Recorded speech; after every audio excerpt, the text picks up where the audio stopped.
Semua pembayar cukai dinasihat menyimak status tunggakan cukai dan sekatan perjalanan sebelum merancang perjalanan ke luar negara. Sidang Dewan Negara diberi maklum tindakan dikenakan terhadap mana-mana individu yang masih tidak menjelaskan tunggakan cukai pendapatan atau cukai keuntungan harta tanah. Sazwani Samsud teruskan laporan dari Parlimen.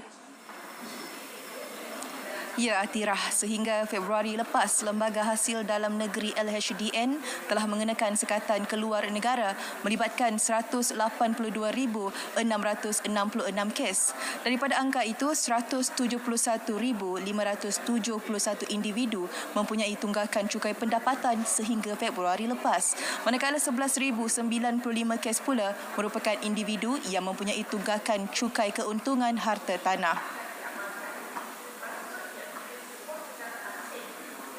Tindakan pengenaan kesekatan perjalanan ini bukan bertujuan untuk menafikan hak sesiapa untuk bergerak, namun ia dilaksanakan sebagai salah satu medium memberikan keadilan kepada pembayar cukai yang patuh sekaligus untuk menjamin tidak berlaku ketirisan hasil negara.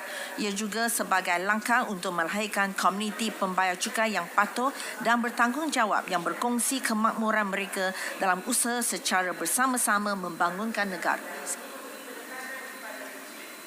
LHDN menguatkuasakan sekatan perjalanan ke luar negara mengikut peruntukan undang-undang di bawah Seksyen 104 Akta Cukai Pendapatan 1967 dan Seksyen 22 Akta Cukai Keuntungan Harta Tanah 1976. Dewan Negara hari ini turut diberi maklum pelaksanaan konsep Sponge City bagi mengatasi masalah banjir terutama di kawasan bandar utama bukan bidang kuasa Kementerian Perumahan dan Kerajaan Tempatan. Timbalan Menteri Dato' Aiman Athira Sabu menyatakan Jabatan Pengairan dan Saliran di bawah Kementerian Peralihan Tenaga dan Transformasi Air yang bertanggungjawab melaksanakan konsep berkenaan.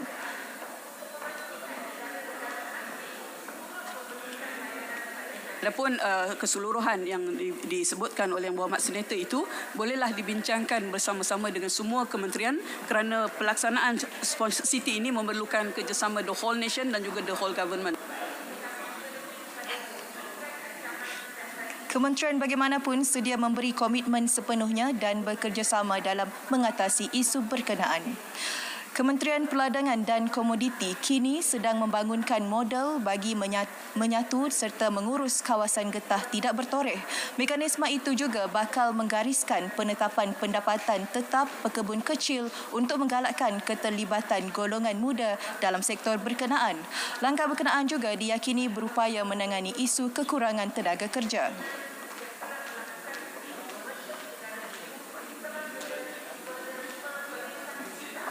Kementerian melalui LGM juga sedang dalam proses membangun model bagi menyatu dan mengurus kawasan getah tidak bertoreh secara bersepadu. Melalui model ini, mekanisme penetapan pendapatan bulanan tetap kepada pekebun kecil akan diperkenalkan bagi menarik minat golongan muda untuk terlibat dan seterusnya akan membantu mengatasi isu kekurangan tenaga kerja di sektor huluan. Baik, ini pula mengenai sektor pekerjaan gig. 1.991 juta ringgit dibelanjakan bagi membantu pekerja sektor gig untuk mencarum di bawah Pertubuhan Keselamatan Sosial Perkeso. Manfaat berkenaan diterima hampir 1.2 juta individu. Skim Keselamatan Sosial Pekerjaan sendiri Perkeso membolehkan setiap pencarum di bawah Pelan Caruman 2 menerima caruman percuma pada kadar RM232.80 yang dibiayai kerajaan. Dan pelibatan kita, inisiatif kita telah sebanyak 1.991 juta kita telah belanjakan untuk mereka ini dari segi caruman Perkeso. Ini adalah merupakan untuk masa depan mereka.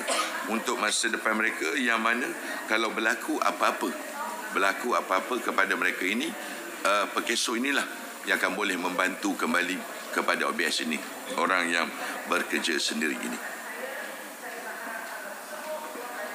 Baik, untuk makluman, sidang Dewan Negara hari ini tidak ditempohkan pada 1 tengah hari dan akan bersidang secara terus sehingga selesai diputuskan dan diluluskan rang Undang-Undang Polis Pindaan 2024. Demikian perkembangan dari bangunan Parlimen. Kembali bersama Atirah di Angkasa Puri.